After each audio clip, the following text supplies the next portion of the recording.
Hello beautiful soul! Welcome back to my channel. This is Mei Chang Ame from Japan. Kabayan Sagittarius, this reading is for you. Maraming salamat muna sa aking mga subscriber, new subscriber, cross-watcher, at sa mga bagong pasok dyan. Welcome kayo sa bahay ni Ate Aimee. Maraming salamat din sa nakakataba ng puso yung mga comments sa halos lahat kayo is resonates. Keep comment lang mga kabayan, ang inyong energy is naiwan dyan, pati pangalan nyo binabasa ko, makuha ko lang yung energy nyo, maka-resonate lang kayo sa ating reading. Maraming salamat din sa mga nagpa-personal reading. Kung gusto po ng personal reading at energy nyo lang talaga ang gusto nyo makuha natin, nasa baba po ng video na to, how to contact kami. Tingnan natin kung ano yung mga posibleng maganap sa'yo this June 2024. Kuhanin mo lang ang sa'yo at itapon ang hindi naman para sa iyo. Maaring ito is vice versa, maaring energy mo, energy ng person mo, energy ng malapit sa puso mo. Maaaring ito is nangyayari o mangyayari pa lang. Use your own intuition, lawakan ng isipan, maaaring related sa work, love, job, friends, family member, co-workers o sa business mo. Aba? Ang gaganda. Look, the magician. Uy, by June, busy ka. Busy at marami ka kakompetensya. Ingat lang din, no? Kasi may mga tao, may mga conflict, malaki o maliit man itong situation na to. You're starting a new beginning sa buhay mo, maaring a new work, new job, something, business, kung ano man yun. Nakita ko dito, no? May ginagawa ka. Tama lahat yan ang gaganda. Magiging busy kayo. Wow! Magiging hardworking, ha? And tingnan mo, oh, we have the sun. Diba? Paglago ng pera, as in, by June, mukhang ang gaganda ng mangyayari sa'yo. May ingat lang din, may mga, I don't know kung ano yung trabaho mo ba, competition? Parang may mga tao na makakaranas ka ng pagkairita. O maaring mainis ka lang, ganyan. O mairita ka sa kasamahan mo, o kapatid mo, sa mga nakakasalamuha mo. Nakita ko rin na maraming makikipag-communicate sa'yo o maraming tao ang makikipag-communicate sa'yo, no? Nakita ko naman you have a positive destination sa buhay mo and clear path.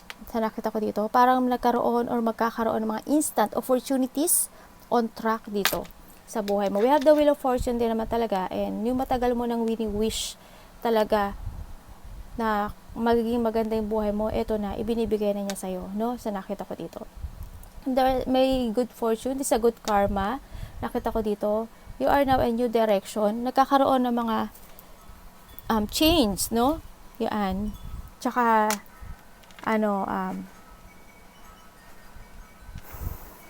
kung ano man yung mga gagawin mo, may victory and success kasi ako nakita dito eh. Yung paghihintay mo na mukhang marireceive mo na, yung malapit mo nang ma-receive, yung mga wish mo na hinihiling, lalo na when it comes to money, no? So, nakita ko dito. Tingnan mo ito, Wheel of Fortune and the Ace of Cups, diba? Dulo sa dulo. Tingnan mo ito, mga dulo na to. Diba? Ang gaganda niyan. Ang nakikita ko rin dito, naghihintay na lang kayo to harvest eh. Naghihintay na lang kayo to harvest something na ipinulan nyo. O naghihintay na lang kayo na matupad yung wish nyo na matagal yun ang hiling. Nakikita ko naman, matutupad siya. No, sa nakita ko dito. Ang nakikita ko rin dito, may mga ideas daw ako nakita na gusto nyo daw gawin sa buhay nyo. Tingnan nyo, Ten of Pentacles. Yes, yung hinihintay mo na i-harvest. Ayan na, Ten of Pentacles. The wealth, prosperity, harmony, yung matagal mo nang minamanifest, abundance. Ayan, parating na sa'yo. Sa nakita ko dito. And then, nandito na may mga ginagawa ka o mga hinihintay ka na, ano yun? Gulat ako May manok sa baba. Ayan, yung mga idea daw, you need to pursue itong situation na to, kung ano yung mga idea na gusto mong gawin. No? Kasi, magkakaroon ng magandang beginning dito. Victory and success, kung ano man yung idea na gusto mo, maaaring new project, kanyan. Nakita ko sa iba sa inyo, nagkaroon na ng mga clarity o nakita niyo na yung katotohanan na tama ang landas na pinatahak nyo. No, well, tama naman talaga ang nakita ko dito. May mga pagkikita-kita at may mga pag-uusapan, ako nakikita dito, maaaring may makikita-kita na close relationship or mga kasama sa trabaho, kapamilya, ganyan. Hindi ko alam kung there's a reunion, kung sa trabaho mo, marami rin nakipagkilala sa'yo o marami kang nakikilala, ganon. Maaring magkakaroon ng mga stable relationship also with comes of family, kasama sa trabaho, sa mga nasa paligid mo. Hindi ko alam kung may aatinan kang kasal, may mag-aalok sa'yo ng kasal, no? Yung maaring ganon. Or may mag-aalok sa'yo ng date, ganyan. May mga surprise parties, events sa iba, ako nakikita. Reunion man yan, wedding man yan, yun na nakikita ko. Oo, baka birthday, ganyan. Baka maaring iba dito may mag-alok na ng date, ganyan. May coming home din ako nakikita dito. Maaring ikaw is uuwi sa bansa natin or may tao na babalik o makikita mo o darating sa buhay mo. Yun, nakikita ko. May coming home kasi ako nakita dito. Maaring iba dito is magkakaroon by June. Siguro by June, no? Within a month. Hindi to matagal, pero darating siya. May mga happiness, achievement, fulfillment, ako nakita. Mas more mong mamahalin yung ginagawa mo ngayon eh. More on, mamahalin mo rin yung sarili mo. Mas more focus ka rin sa sarili mo, sa family mo, ganyan. Sa mga nakasalumuha mo. May good karma darating sa iyo, sa buhay mo, no? Yan. Minsan doon yung part na kung kayo is single, maaring may mag-alok sa inyo ng new love o may ma-meet kayong new love in a party o may makipag-usap sa inyo o may ma-meet kayong new person. Oo. Tapos parang siguro iisipin mo kung dapat ba itong tao na to o hindi. Maaring ganun. Maaring may mag-aalok sa inyo sa iba ng opportunity or may magbibigay ng gift. Maaring ganun sa iba. No? O kayo ang magbibigay ng gift o kayo magpaparamdam ng love to sa iba o kaya anak, parang naramdaman kong pinupo mo si mami diba? Kitang ni mami eh. Yan ang nakikita ko. Or vice versa to ha. Tingnan nga natin. Kumbaga may mga good news ako nakikita sa'yo, no? Mga good news na darating. Question. Three of Wands in reverse. Pwede ko bang malaman?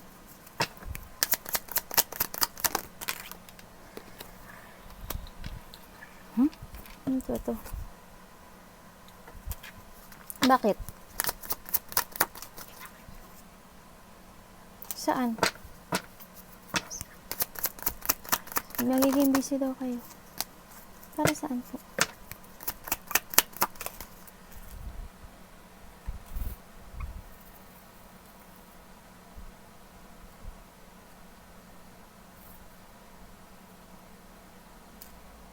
Yung iba dito,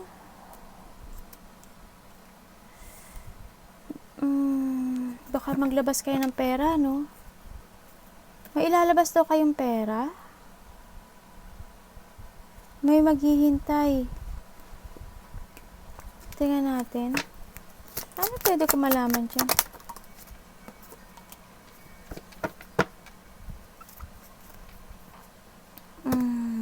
Okay. Family. Sa nakikita ko dito, magkakaroon ng mga hindi ko alam kung may lilipat ng bahay. May moving home ako nakikita. Magkakaroon ng mga disappointment, magkakaroon ng blockage sa wheel of fortune mo. Oo, o sa takbo ng buhay mo. Nakita ko dito, either maglabas ka ng pera pero maglalabas ka ng pera. May related ang money eh. Hindi ko lang alam kung mayroon daw gagawin na aayusin. Maaring magkaroon ng mga hindi pagkakasunduan, no? Dito. Maaring lovers mo, maaring kapamilya mo, maaring malalapit sa puso mo. Sa nakita ko dito. Magkakaroon mga challenge, kumbaga. May mga challenge na darating sa'yo. May mga ayusin sa iba. Iba dito malalack of direction o kaya makakaramdam ka ng sama ng loob. Malaki o maliit man to, something gano'n. May mga sitwasyon na biglang nag-stop o hindi ko alam kung makakaramdam ka ng katamaran by June. May mga situation na hindi mo kayang kontrolin. Hindi mo makokontrol. Kumbaga, mangyayari ang mangyayari talaga siya. No? Ano daw mapupokus ka daw sa painful ng sitwasyon Nakita ko to, matatrap ka or maano ka, something ganun. Pwede ko bang malaman about yan? Meron ako nakikita dito na papers. Hindi ko alam, kontrata ba to o anong papers ito. Hindi ko alam kung anong papers. Hindi ko alam kung resibo, something papers, something document, something ganun. Oo. Hindi ko alam kung may tutulungan ka o may bibigyan ka ng payo or vice versa ito sa nakita ko dito. Siguro sa iba, hindi lahat kayo kasi may nakita ko tao dito na kailangan mag-heal. No, hindi ko alam kung may mauospital or may mako-confine o paralyze or may tutulungan kang taong ganun, maaring ganun sa nakita ko dito. No? Nakita ko yung pagiging mabait mo Hindi lahat kayo to Kasi this is a general reading kasi. Huwag kayong masyadong affected, okay? The Star.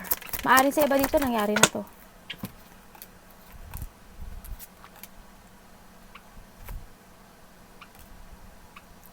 May mga pag-uusapan na malalapit sa puso about sa mga mangyayaring hindi aasahang pain ang nakikita ko dito, no? Na kailangan ng self-care ng isang tao. Na kailangan ng, I don't know, communication Communication ito. Itong mangyayari na to. May mga hindi aasahan na ma-hurt ka o masasaktan ka o mag-aalala ka. No, maaring conflict, maaring separation, maaring hindi pagkakasunduan. Sa iba ganun. Pwede ko bang malaman si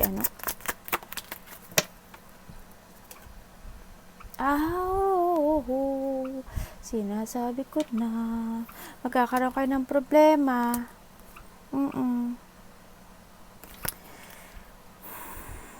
Sorry Well, pwede na palagi naman tayo may problema. Challenge yun Magkakaroon ako ng problema, maaring may nakita ko tao na kailangan maghigpit sa pera. May mga problema sa pamilya, pamilya man yan or trabaho mo. Magkakaroon ng lack of communication, no? Or may mga pag-uusapan maaari, ganyan, na pagkakasunduan, related ang money, may mga pag-uusapan na related ang maaring trabaho sa iba, no? Mga kakaroon ng mga financial dispute, problema with comes sa money, household conflict, mga kakaroon ng mga unexpected change sa loob ng tahanan o sa loob ng trabaho o business, ganyan. Magkakaroon ng ganun. Siguro magkakaroon ng mga problema or malaki o maliit man itong problema na ito. No? Pero tanongin natin, ano bang mangyayari dyan?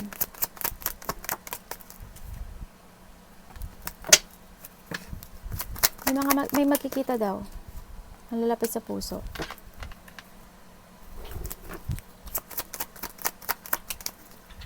Mabalik ka daw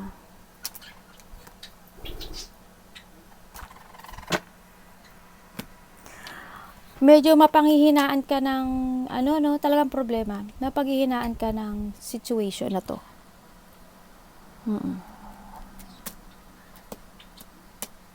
Hindi ko alam kung may mananakot sa'yo. Maari may mga mananakot o may magiging marahas na tao. Maari sa iba nangyari na to o mangyayari pa lang sa iba. Hindi ko alam kung may taong mapusok, manipulative. Hindi ko alam kung tatakutin ka o matatakot ka dito sa situation na mangyayari sa buhay mo, no? Basta be prepare lang, no? Ang nakikita ko dito, be prepare lang. Maayos at maayos din ito, Kung ano man ito sitwasyon na to. 7 of Pentacles.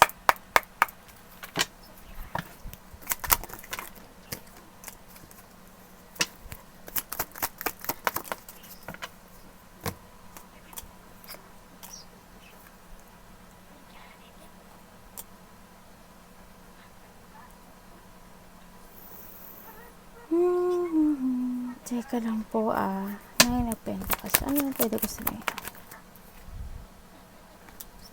Okay, sabi naman dito, matatapos din daw yung mga problema mo. No? Nasa side ko na yung mga struggle, stress, problem, responsibilities, matatapos din. No? Handun ka sa part na yung patient mo sa lahat ng bagay. No? Pinapakita mo naman sa akin yung patient mo. Pero nandun yun sa part na parang, hindi ko alam kung takot ka to move on. O, yun nga, may mararamdaman ka nga talagang takot. Pag-aalala, takot, or may mga pwede ko malaman dyan? Ano nga sa akin, clear yan. Okay. May mga pag-aalala with it comes sa trabaho or sa family or sa loob ng bahay or bahay. No? Nakita ko dito. Magkakaroon ng mga pag-aalala doon. Related din ang money. We have the 7 of Pentacles, 7 of Pentacles. May paghihintay, pero we have the Magician. Ibig sabihin, magiging okay ang lahat din at the end. No? So, nakita ko dito. Magkakaroon pa rin ng happiness. No?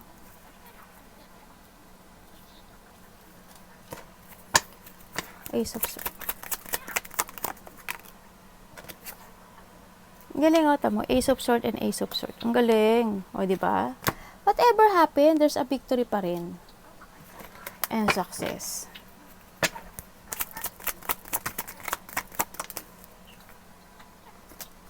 Wow! Twice. May mga biglaang mangyayari na emotions, pag-aalala, hindi makakapagtutulog. No, sa nakita ko dito, may mga magkikita na magkakamag-anak, kaibigan, close relationship, pinsan, something ganun. No? Yung iba dito, hindi magkakatulog. Nakita ko to, there's a victory and success. By June, nakikita ko sa'yo dito, you will become a center of attention. Ang laki na pagbabago mangyari sa'yo. Hindi ko alam why, pero may makikita mo na yung katotohanan or more on communication ka by June.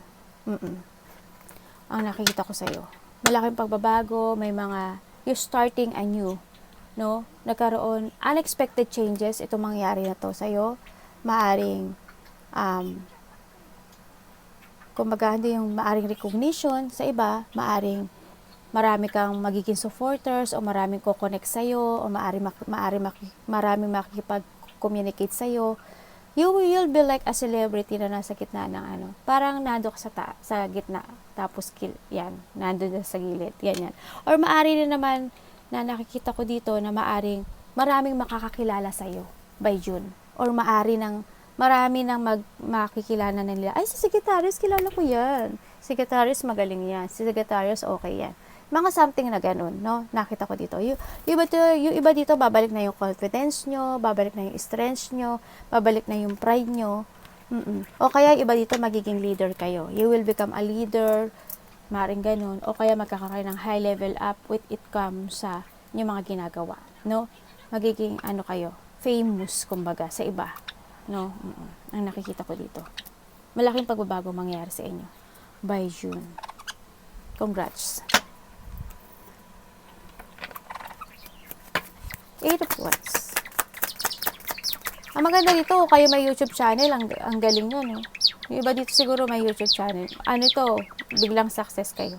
Mararamdaman mo na yung mga unti-unting pagbabago sa'yo. Ay, tingnan mo, we have the 8-8, Tama, diba? Abundance. Yes. The favor is yours. Talagang, good karma, no? Good karma.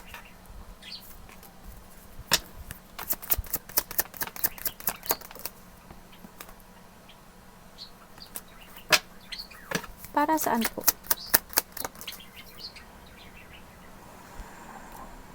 Okay. When it comes to a trabaho or mga makaka-connection mo sa buhay mo, sa nakita ko dito, may mga hindi makipag-cooperate. Maaari magkakaroon ng mga lack of teamwork, collaboration, may mga tao na may mga makakausap ka na matataas ang ego, may mga makakausap ka na hindi sila agree sa'yo, medyo maiinis sila sa'yo, or may mga nakikita ko makikipag-competition Bisaya ate, competition sa'yo, no? Sa nakita ko dito. And then, in that time, kung sa trabaho ito, sa kasamahan o sa family man to, saan man tong situation na to, handun yung parang mag-aalala ka, no? Parang may inis ka, ma-stress ka, maaring ganun, isipin mo tong sitwasyon na to, anxiety, something, no? Hindi mo ka makapagtutulog. Sa nakita ko dito. Maari rin na makareceive ka ng message to someone na mag-focus ka o mag-alala ka o ma-stress ka. No, ganun. Parang sa iba dito, parang yung gusto mong gawin hindi nag-match dito sa situation na to. Maaring ganun, kaya medyo iisipin mo siya. O pag mag-aalala ka to something, no? Sa nakita ko dito. Maaring kung may taong may sakit sa inyo, no? Kasi may taong may sakit ako nakita, no? Na kailangan daw ng self-care o kailangan mag-rest. May tao na kailangan mag-rest. Maaring makaramdam ka rin ng sakit ng ulo, paa, no? O pasama pakiramdam, ganyan. O part of the family or itong ko-connect sa'yo, no? Yung nakita ko malapit sa puso. 4 points, please show me. Wow, 9 of Pentacles, so the Magician. Wow, congrats. Yes, andito na, you are starting a new beginning. May mga happiness ako nakikita sa'yo with the 9 of Pentacles, and itong tatlo na to, sobrang lucky, no? May mga mag-uumpisa. Umpisa ng work, umpisa ng good relationship, umpisa ng good foundation, yan, trabaho, work, business, something ganyan, o family. Yan, magkakaroon ng mga ano tawag dito? Kakontentuhan, no? Sa nakita ko dito. Yes, you will be contented in your situation right now. Sa nakita ko dito. Kasi handun yung mabibili mo na yung gusto mo, handun na yung mga marireceive ka na success or reward, mga dati mong inaasam, yan, marireceive mo na yun. You're starting a new beginning sa buhay mo. Maaring work, business, something ganun. Or maaring magpapagawa ka ng bahay, or maaring may gagawin ka sa bahay, something ganun. O maglilipat ka ng bahay, ganyan. Ganun nakita ko. Or something bahay, renovation, something ganun. Or a part of the family. Parang handito rin yung nakikita ko sa'yo dito. When it comes to a family, lahat gagawin mo. Lahat kaya mong gawin, lahat gagawin mo para sa kanila. Yan ang nakikita ko.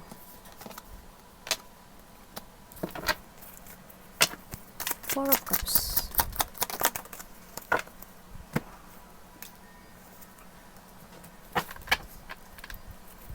Bakit po? Ingat maraming ano ba trabaho mo? Ba't parang competition ang mo? May mga tao kasi na parang kinakalaban ka, parang kalaban.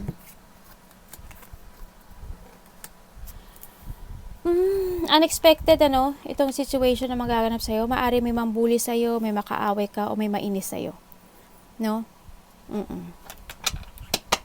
Sa nakita ko dito, unexpected na mga hindi mo maaasahan na ma-hurt ka, masaktan ka. Pag-aaway, malaki, maliit. Again, palagi naman pinapakita sa akin yun.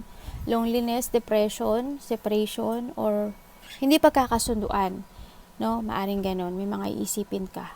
Or mga pag-uusapan, mga problema dito sa situation. Maghihintay ka ng mga revelation, answer, or you're waiting to something. No? O iba dito, maari naghihintay pa kayo ng sitwasyon, o naghihintay kayo ng love, pero naguguluhan kayo. Halimbawa may dumating na love, pero naguguluhan man kayo. Maari may nag-offer ng opportunity o gift nagbigay sa'yo, pero naguguluhan kayo. Hindi nyo alam kung ano i-accept nyo. May nakikita rin ako dito na magkakaroon ng mga matataas ang ego, agreement, something battle, disagreement, parang mag-aaway-away ata, magkakaroon ng gulo o pagtatalunan when it comes sa territorial, ang iba, no, sa nakita ko dito. O kaya, hindi magkakaroon ng cooperation when it comes sa trabaho, no? Maaring ganun sa iba, o sa karelasyon. ang nakita ko dito. Unexpected ang mangyari na maaring ma-disappoint ka, ma-hurt ka, or matrauma ka, sadness, lungkot, ganyan. Ganun na nakita ko. Ace of Cups. May mga tension in the past na hindi pa natatapos. Ano? So, nakita ko ito iba dito. Okay, ibig sabihin may mag-o-offer talaga sa'yo, no? Maybe a new love, ganyan. O if ever naman na dati mo na siyang, halimbawa, asawa mo na siya, o girlfriend, boyfriend mo na siya, handin yung mas more nyo pang mamahalin yung isa, o mas more mo siyang mamahalin, or mas more kanyang mamahalin. Kumaga, malaking pagbabago ang mangyayari with is come to a relationship, sa karelasyon mo sa buhay, o sa relationship mo sa trabaho, o sa relationship mo sa family mo. Malaking malaki ang mangyayari. More on happy, more on achievement, more on pagmamahal ang nakita ko, more on pagpapahalaga ang nakita ko dito. Matatapos na ang iyong problema sa nakita ko dito. The problem, stress, struggle will end ang nakikita ko dito, no? You need to use your intuition kasi more on malakas ang intuition mo, no? Trust your intuition, instinct, and listen to your inner voice. Ang hindi ko alam kung kayo is pa-travel or may travel. Yun ang nakita ko. Maaari maglalabas ka rin ng pera, no? Maaari maglalabas ka ng pera or tutulong ka sa nakita ko. May tutulungan ka raw? Na tao. Hindi ko alam kung may charity ka or ano. Yun ang nakita ko. Kasi nakita ko yung pagiging mabait mo eh. Your generosity. As long as kaya mong tumulong. Tutulong at tutulong ka. Financial, spiritual, kahit ano yan, payo man yan, handuin yung pagiging busilak na puso mo. Kaya, wow, palagi akong sa iyo. Proud ako sa iyo, Sagittarius. No? Hindi kayo lahat, pero more on Sagittarius is mabait. No? When it comes to a relationship kasi, nakita ko, kahit na ikaw yung give ng give, yung iba sa inyo, palibigay kayo, no? Palagift kayo, kung hindi yung concern, kumbaga, kahit walang ibalik sa inyo, okay lang sa inyo. Ganon yung nakikita ko sa inyong situation. Pero maraming magaganap na big success by June. Starting June yan. Arigato namaste. God bless.